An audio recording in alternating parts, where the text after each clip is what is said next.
Olha aí, meu amigo. Eu sempre tenho falado aqui no canal que o governo Lula Dilmou. Não é Lula 3, é Dilma 3. Basicamente é isso que nós temos testemunhado em matéria econômica. Mas agora a coisa parece que foi além, porque aliados do governo Lula, e convenhamos, né? Quem tem amigos assim não precisa muito de inimigos. Mas aliados do governo Lula dizem que, na verdade, o Lula 3 se parece mais com Janja 1. Sim, a cuidadora do Lula estaria por trás das principais decisões dele ou interferindo de uma tal forma no governo que já não há aquela característica que o pessoal costuma perceber num governo tipicamente lulista. Tem mais uma cara de Janja, de fato, inclusive no aspecto da ostentação. Pois é, isso aqui é uma análise bastante interessante, uma leitura bastante precisa que a esquerda tem feito. E a gente vai conversar sobre ela para ver se procede de fato, tendo a acreditar que sim. Mas antes, não se esqueça de se inscrever no meu canal se você ainda não for inscrito. E se você quiser colaborar ainda mais com o meu trabalho, você pode se tornar membro patrocinador aqui do canal, com valores a partir de R$ 1,99 por mês. Isso me ajuda bastante, pode ter certeza disso, né?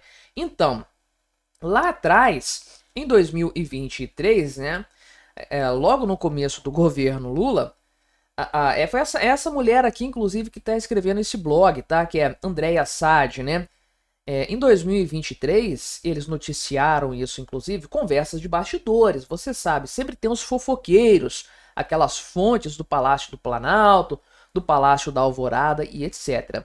Lá naquela época, a Janja passou a ser chamada de algoritmo do presidente, né? E de lá para cá, os problemas nesse sentido só foram se agravando. Primeiro, há uma reclamação constante de que o Lula está isolado pela Janja. Ela cria ali uma casca ao redor dele. Parece que o Lula não tem celular, ele não gosta. Deve morrer de medo de ser gravado, né? Só pode. E aí, falando as coisas que ele fala, né? E aí ele não tem celular. Então ninguém consegue ligar direto para o Lula para conversar com ele. Eles têm que ligar para a Janja. E aí, meu amigo, só fala com o Lula quem ela quiser. Ela é o filtro das informações. Ela parece também que interfere na agenda dele e tudo mais. E algumas escolhas também. Ela tem um peso muito grande. Aliás, ela interferiu claramente, e isso é notório, na questão, ou tentou interferir pelo menos, na questão da SECOM, da Secretaria de Comunicação do governo Lula. E há claramente ali, dentro da secretaria, um partido que é o do Sidônio e um partido que é o da Janja, que estão em conflito, claro. Obviamente isso vai piorar a imagem do Lula, uma vez que eles são responsáveis pela comunicação, pela imagem do governo, e estão em pé de guerra, né? Então, o que acontece nesse sentido aí a respeito da Janja, né? A oposição tá caindo, matando, como tem que fazer de fato, desde o princípio. A Janja dá motivos para isso desde o dia 1º de janeiro, aliás, desde depois das eleições.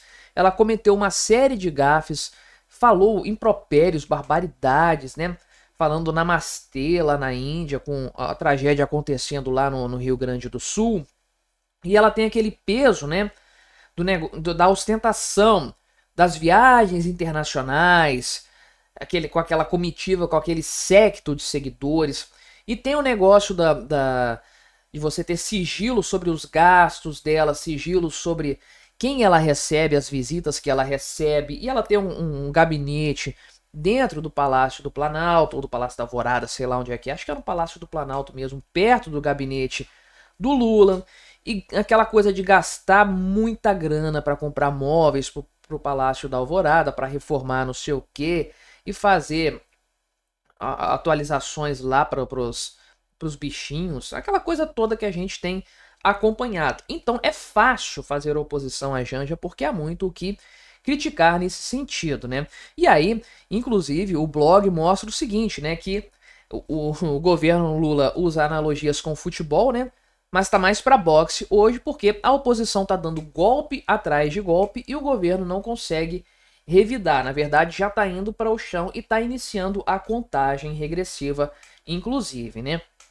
Então, a oposição achou uma fórmula mágica aqui, uma combinação luxo, que é os preços elevados e os gastos estatais elevados, ou melhor, os gastos diretos ali do governo, coisas relacionadas inclusive à casa do Lula e etc. Justamente para passar essa desconexão entre a realidade do povo e aquilo que se vive nas altas esferas do governo Lula, né? O Nicolas Ferreira já fez outro vídeo aqui, né?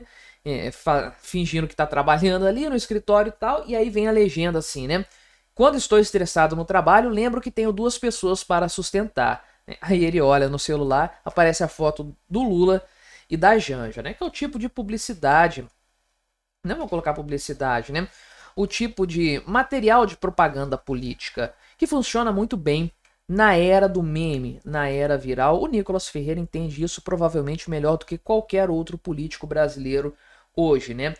Só que, aí que tá o ponto, não é só a oposição que critica isso.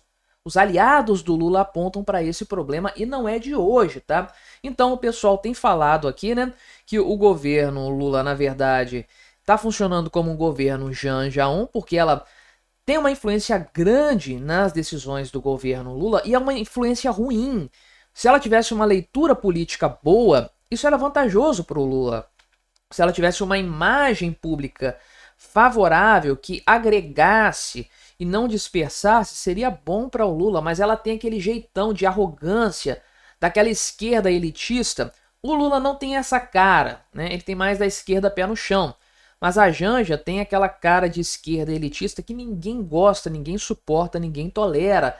Ela xingou o Elon Musk, ela, enfim, tem uma série de episódios aí que ela protagonizou, tudo isso pesa muito na imagem do Lula, mas isso nem é o pior no final das contas. A interferência dele, realmente, dela, né, em cima do Lula, é o mais impactante nesse sentido. Inclusive, né, o próprio Kaká, o advogado lá do conhecido dessa galera e tudo mais, né, falou o seguinte, que o Lula hoje está isolado, capturado, é outro Lula, né? Inclusive ele disse aqui que ele não faz política, falou que é outra pessoa completamente diferente e aqui que está um ponto, né? Não tem ao seu lado pessoas com capacidade de falar o que ele teria que ouvir. Já se sabe muito bem disso, que não dá para conversar com o Lula e falar abertamente os problemas do governo dele. Ele está blindado, inclusive, de críticas, né? E aí ele falou que não recebe mais os velhos amigos políticos. Muitos reclamam disso também, que não conseguem ter tempo junto do Lula, não conseguem ter uma possibilidade de abordá-lo para falar de temas importantes. Porque, dentre várias coisas, é claro, tem outros problemas, mas a Janja é um grave problema nesse sentido, né? Ela é um incômodo para o mundo político da esquerda. Já fiz vídeo aqui falando, inclusive, de políticos, ou uma política, no caso, do PT, falando mal da Janja, comparando ela com a ex-mulher do Lula, inclusive, falando que a Maísa era muito superior a ela, enfim. A Janja é uma pedra no sapato da esquerda e está sendo um grande prejuízo para o governo Lula. Por isso é que eu desejo que ela continue fazendo esse excelente trabalho. Talvez a Janja seja hoje o ativo mais forte da direita no Brasil. Mas me diga aí o que você achou da minha análise. Colabore com o nosso debate, se inscreva no meu canal se você ainda não for inscrito e até a próxima.